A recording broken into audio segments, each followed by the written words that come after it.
ನಮಸ್ಕಾರ ವೀಕ್ಷಕರೇ. ಭಾರತ ಹಾಗೂ ಅಮೆರಿಕ ನಡುವೆ ಪ್ರಮುಖ ಒಪ್ಪಂದ ಆಗಿದೆ. ರಾಜತಾಂತ್ರಿಕತೆ ವರ್ಕ್ ಆಗಿದೆ, ವಿಪಕ್ಷಗಳಿಗೆ ಮುಖಭಂಗ ಆಗಿದೆ, ಇದೆಲ್ಲವನ್ನ ನೋಡ್ತಾ ಇದ್ದೀರಾ. ಆದ್ರೆ ಈಗ ಬಂದಿರೋ ಅಪ್ಡೇಟ್ ಮೋದಿ ಸರ್ಕಾರದ ತಾಕತ್ತನ್ನ ಮತ್ತೊಮ್ಮೆ ಸಾಬೀತು ಮಾಡ್ತಾ ಇದೆ. ಅದು ಅಮೆರಿಕ ಹಂಚಿಕೊಂಡಿರೋ ಭಾರತದ ಭೂಪಟದ ಚಿತ್ರ. ಪೂರ್ತಿ ಭಾರತದ ಚಿತ್ರ ಇರೋ ಮ್ಯಾಪ್ ಅನ್ನ ಅಮೆರಿಕ ಹಂಚಿಕೊಂಡಿರೋದು ಪಾಕಿಸ್ತಾನಕ್ಕೂ ಅತ್ಯಂತ ದೊಡ್ಡ ಸಂದೇಶವನ್ನ ಕೊಡ್ತಾ ಇದೆ. ಭಾರತದ ಮ್ಯಾಪ್ ಅನ್ನ ಹಂಚಿಕೊಂಡ್ರೆ ಇದು ಇಷ್ಟೆಲ್ಲ ಇಂಪ್ಯಾಕ್ಟ್ ಯಾಕಾಗುತ್ತೆ ಅನ್ನೋ ಪ್ರಶ್ನೆ ನಿಮ್ಮಲ್ಲಿದ್ರೆ ಅದಕ್ಕೂ ಉತ್ತರವನ್ನ ಕೊಡ್ತೀವಿ. ಹಾಗೆ ಈ ಟ್ರೇಡ್ ಡೀಲ್ ನಿಂದ ರೈತರಿಗೆ ಸಂಕಷ್ಟ ಅನ್ನೋ ಹೊಸ ಅಜೆಂಡಾ ಸೃಷ್ಟಿ ಆಗ್ತಾ ಇತ್ತು. ಅದಕ್ಕೂ ಕೂಡ ಕೇಂದ್ರ ಸರ್ಕಾರ ಸರಿಯಾದ ಉತ್ತರ ಕೊಡೋ ಮೂಲಕ ಎಲ್ಲರ ಬಾಯಿಯನ್ನು ಮುಚ್ಚಿಸ್ತಾ ಇದೆ. ಹಾಗಿದ್ರೆ ಈ ಡೀಲ್ ನ ಇಂಟ್ರೆಸ್ಟಿಂಗ್ ವಿಷಯಗಳ ಜೊತೆಗೆ ಇಲ್ಲಿ ಗೆದ್ದಿದ್ಯಾರು ಸೋತಿದ್ಯಾರು ಅನ್ನೋದನ್ನ ಕೂಡ ವಿವರಿಸ್ತಾ ಹೋಗ್ತೀವಿ. ಈ ವಿಡಿಯೋವನ್ನ ತಪ್ಪದೆ ಕೊನೆ ತನಕ ನೋಡಿ. ಅದಕ್ಕೂ ಮುನ್ನ ಮೀಡಿಯಾ ಮಾನ್ಸ್ಟರ್ ಚಾನಲ್ ಅನ್ನ ತಪ್ಪದೆ ಸಬ್ಸ್ಕ್ರೈಬ್ ಮಾಡಿ. ಎಸ್, ಒಂದು ವಿಷಯವನ್ನ ನಿಮ್ಮ ಬಳಿ ಹೇಳ್ತೀವಿ. ಇದು ಹಲವರಿಗೆ ಗೊತ್ತಿರಬಹುದು, ಕೆಲವರಿಗೆ ಗೊತ್ತಿಲ್ಲದೆಯೂ ಇರಬಹುದು.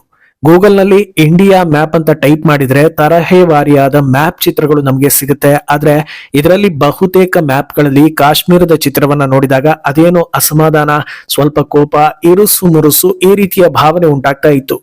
ಇದೆಲ್ಲ ಕೇವಲ ದೇಶ ಪ್ರೇಮಿಗಳಿಗೆ ಮಾತ್ರ ಆಗ್ತಾ ಇತ್ತು. ಯಾಕಂದ್ರೆ ಆ ಭಾಗವನ್ನ ಭಾರತದ ಭೂ ಪ್ರದೇಶ ಅಲ್ಲ ಅನ್ನೋ ರೀತಿಯಲ್ಲಿ ತೋರಿಸ್ತಾ ಇದ್ರು. ಸರಾಸರಿ ಹೇಳ್ಬೇಕು ಅಂದ್ರೆ 10ರಲ್ಲಿ 6 ಚಿತ್ರಗಳು ಹೀಗೆ ಇರ್ತಾ ಇದ್ವು. ಆದ್ರೆ ಈಗ ವಿಭಜಿತ ಭವ್ಯ ಭಾರತದ ಪರಿಪೂರ್ಣ ಚಿತ್ರವನ್ನ ಅಮೆರಿಕ ಪೋಸ್ಟ್ ಮಾಡಿದೆ. ಇದನ್ನ ಕೇಳಿದಾಗ ಈ ವಿಚಾರದ ಪ್ರಾಮುಖ್ಯತೆ ಬಗ್ಗೆ ಸ್ವಲ್ಪ ಮಟ್ಟಿಗೆ ಎಲ್ಲರೂ ಅಂದಾಜಿಸಬಹುದು. ಅದು ಹೇಗೆಲ್ಲ ಮುಖ್ಯವಾಗುತ್ತೆ ಅನ್ನೋದನ್ನ ಹೇಳ್ತಾ ಹೋಗ್ತೀವಿ.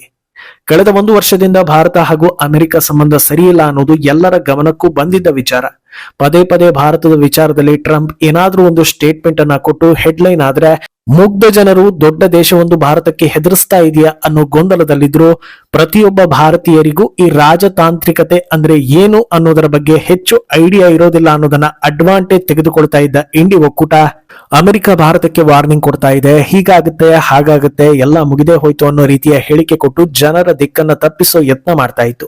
ಆದ್ರೆ ಭಾರತವನ್ನ ಹೆದರಿಸೋ ಹೇಳಿಕೆಗಳು ಟ್ರಂಪ್ ಯಾವ ಲೆವೆಲ್ಗೆ ಹೆದರಿದ್ದಾರೆ ಅನ್ನೋದನ್ನ ಇಡೀ ಜಗತ್ತಿಗೆ ತೋರಿಸ್ತಾ ಇತ್ತು. ಇದು ಅರ್ಥ ಆಗುವವರಿಗೆ ಅರ್ಥ ಆಗ್ತಾ ಇತ್ತು.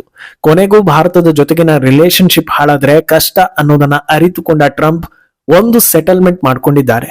ಈ ಸೆಟಲ್ಮೆಂಟ್ ನಲ್ಲಿ ಯಾರ ಕೈ ಮೇಲಾಗಿದೆ ಅನ್ನೋದಕ್ಕೆ ಈ ಮ್ಯಾಪ್ ಚಿತ್ರವೇ ಸಾಕ್ಷಿ ಆಗ್ತಾ ಇದೆ. ಎಷ್ಟು ವರ್ಷಗಳ ಕಾಲ ಯುಎಸ್ ಅಥವಾ ಸ್ಟೇಟ್ ಡಿಪಾರ್ಟ್ಮೆಂಟ್ಗಳು ಯಾವುದೇ ಸಂದರ್ಭದಲ್ಲಿ ಭಾರತದ ಮ್ಯಾಪ್ ಅನ್ನ ಬಿಡುಗಡೆ ಮಾಡುವಾಗ ಪಾಕ್ ಆಕ್ರಮಿತ ಕಾಶ್ಮೀರ ಹಾಗೂ ಚೀನಾ ಕಣ್ಣಿಟ್ಟಿರೋ ಅಕ್ಸಾಯ್ ಚಿನ್ನ ಹೊರಗಿಟ್ಟು ಭಾರತವನ್ನ ತೋರಿಸ್ತಾ ಇದ್ರು.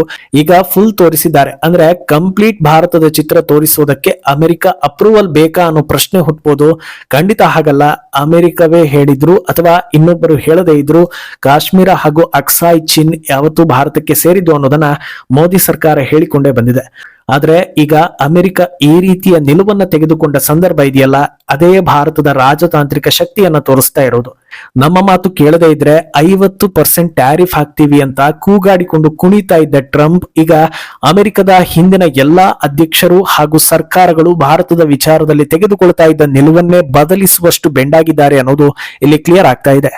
ಅಂದಹಾಗೆ ಭಾರತದ ಮ್ಯಾಪ್ ನಲ್ಲಿ ಕಾಶ್ಮೀರ ಸೇರಿದೆ ಅನ್ನೋದು ವಿಶ್ವದ ಮುಂದೆ ಬಂದಿದೆ ಅಂದಾಗ ಇದು ಪಾಕಿಸ್ತಾನಕ್ಕೆ ಅತಿ ದೊಡ್ಡ ಹಿನ್ನಡೆ ಅನ್ನೋದು ವಾಸ್ತವ.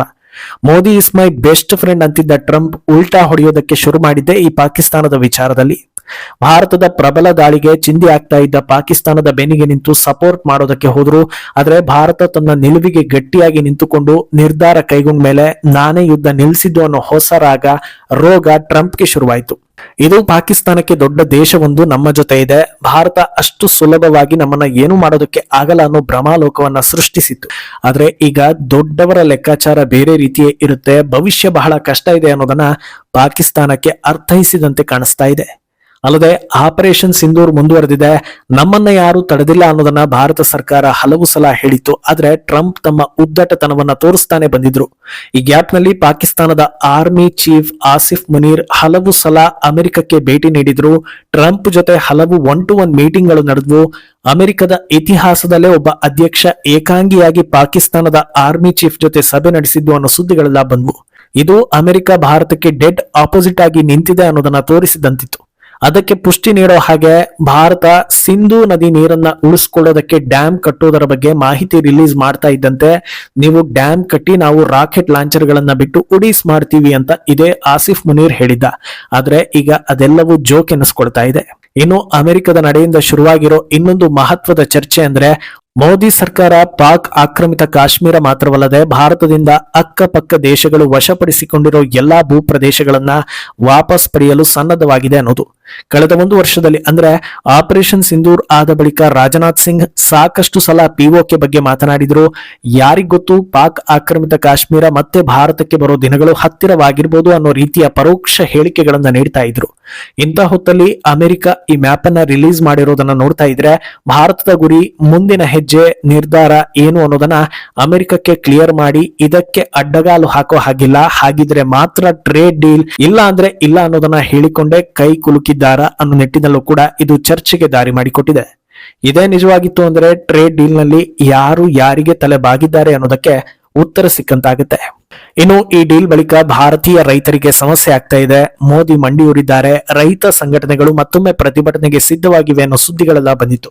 ಆದ್ರೆ ಕಳೆದ ಕೆಲ ದಿನಗಳಿಂದ ಇದೆಲ್ಲದಕ್ಕೂ ಕ್ಲಾರಿಟಿ ಕೊಡೋ ಕೆಲಸವನ್ನ ಮೋದಿ ಸರ್ಕಾರ ಮಾಡ್ತಾ ಇದೆ. ಈಗ ಇನ್ನಷ್ಟು ಸ್ಪಷ್ಟವಾಗಿ ರೈತರು ಹಾಗೂ ಹಾಲು ಉತ್ಪಾದಕರಿಗೆ ಈ ಡೀಲ್ ನಿಂದ ಎಫೆಕ್ಟ್ ಆಗೋದಿಲ್ಲ ಅನ್ನೋದನ್ನ ಹೇಳಲಾಗಿದೆ. ತರಕಾರಿಗಳಾದ ಈರುಳ್ಳಿ, ಆಲೂಗೆಡ್ಡೆ, ಕಾಳುಗಳು, ನೆಲದ ಅಡಿಯಲ್ಲಿ ಬೆಳೆಯೋ ತರಕಾರಿಗಳಿಗೆ ಇದರಿಂದ ಎಫೆಕ್ಟ್ ಆಗೋದಿಲ್ಲ. ಪ್ರಮುಖ ಆಹಾರ ಧಾನ್ಯಗಳಾದ ಅಕ್ಕಿ, ರಾಗಿ, ಗೋಧಿ, ಜೋಳ ಮತ್ತು ಇತರೆ ಸಿರಿಧಾನ್ಯಗಳಿಗೂ ಕೂಡ ಯಾವುದೇ ಸಮಸ್ಯೆ ಇಲ್ಲ. ಹಾಲು, ತುಪ್ಪ, ಬೆಣ್ಣೆ, ಪನೀರ್, ಚೀಸ್ ಸೇರಿ ಯಾವುದೇ ಹಾಲಿನ ಪ್ರಾಡಕ್ಟ್ಗಳಿಗೂ ಸಮಸ್ಯೆ ಆಗೋದಿಲ್ಲ. ಬಾಳೆ, ಮಾವು, ಬೆರಿಗಳು ಹಾಗೂ ಯಾವುದೇ ಆಮ್ಲಯುಕ್ತ ಹಣ್ಣುಗಳ ಉತ್ಪಾದಕರಿಗೂ ಕೂಡ ಈ ಡೀಲ್ ನಿಂದ ಸಮಸ್ಯೆ ಆಗೋದಿಲ್ಲ. ಭಾರತೀಯ ಸಾಂಬಾರ ಪದಾರ್ಥಗಳ ಮೌಲ್ಯವು ಕುಗ್ಗೋದಿಲ್ಲ ಹಾಗೂ ಭಾರತೀಯ ಟೀಗೆ ಇರೋ ಬೇಡಿಕೆ ಖಂಡಿತ ಕಮ್ಮಿ ಆಗೋದಿಲ್ಲ ಅನ್ನೋದನ್ನ ಕೇಂದ್ರ ಸರ್ಕಾರ ಸ್ಪಷ್ಟಪಡಿಸಿದೆ. ಇನ್ನು ಈ ಡೀಲ್ ನಿಂದ ಭಾರತಕ್ಕೆ ಆಗ್ತಾ ಇರೋ ಒಂದಷ್ಟು ಪ್ರಮುಖ ಅಡ್ವಾಂಟೇಜ್ ಗಳನ್ನ ನೋಡ್ತಾ ಹೋದ್ರೆ, ಭಾರತದಿಂದ ಅಮೆರಿಕಕ್ಕೆ ಸುಮಾರು $30 ಟ್ರಿಲಿಯನ್ ಮೊತ್ತದ ರಫ್ತಿಗೆ ಅವಕಾಶ ನೀಡಲಾಗಿದೆ. ಭಾರತದ ಮೇಲಿನ ಟ್ಯಾರಿಫ್ 18% ಇಳಿಕೆಯಾಗಿದೆ.